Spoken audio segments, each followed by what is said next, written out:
அந்த பார்லர்காரி வருவாளா மாட்டாளா? நீ பணத்தை ரெடி பண்ண மாட்டேங்கிற தைரியத்துல தான் உங்ககிட்ட போய் சொல்லிருப்பா. இப்ப வந்து மாத்தி பேசுற போறா. இப்ப நீ போனை போட்டா வராளான்னு கேளு. வந்த உடனே வளவலன்னு எதுவும் பேசாம பணத்தை கொடுத்தமா கையெழுத்து வாங்கணுமான்னு இருக்கணும். எங்க இருக்கான்னு கேளு. ஆண்டி, உங்களையே நேர்ல கூப்பிட்டு சொல்லிருக்காங்க. அவங்க எப்பவோ அந்த டிசிஷனுக்கு வந்துட்டாங்க. எவ்வளவு நாள் நம்மள வீட்டுக்கு கோர்ட்டுக்கு நடக்க விட்டா? இப்ப பணம் தரவன உடனே எப்படி ஒத்துக்கிட்டா பாத்தீங்களா? பாரு, வேணும்னே வெயிட் பண்ண வச்சிட்டு இருக்கா.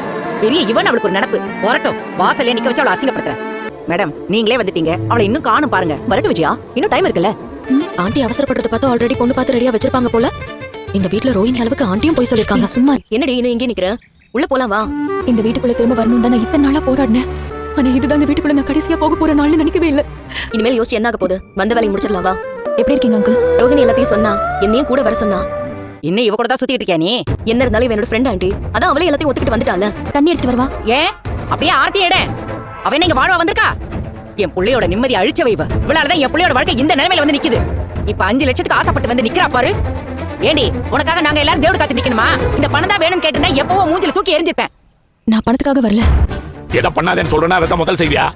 எல்லாம் ஸ்மூத்தா முடியற நேரத்துல ஏன் இப்ப இவள இன்சல்ட் பண்ணி பேசுறீங்க? இதெல்லாம் சரியில்லை. என்ன சரியில்லை? இவளால என் புள்ளை எவ்வளவு மனசு நொந்து போயிருக்கான்.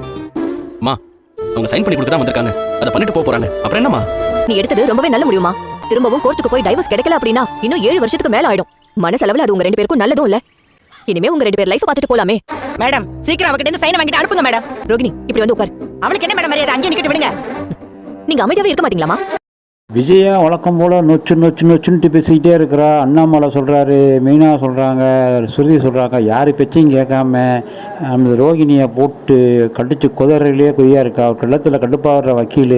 நீங்கள் வாய மட்டும் சும்மா இருக்க மாட்டீங்களாம்மா? நீங்கள் இப்படி பேசிட்டு இருந்தாக்கா அந்த பொண்ணு கிளம்பி பேசினாக்கா அப்புறம் டைவர்ஸ் வாங்குறதுக்கு 6-7 வருஷம் ஆகும். அது ரொம்ப கஷ்டம். வாய மூடிட்டு இருங்க, அந்த பொண்ணு டென்ஷன் ஆக்காதீங்கன்னு சொல்லி வக்கீல் ஒரு கடி கடிச்சு விட்றாங்க.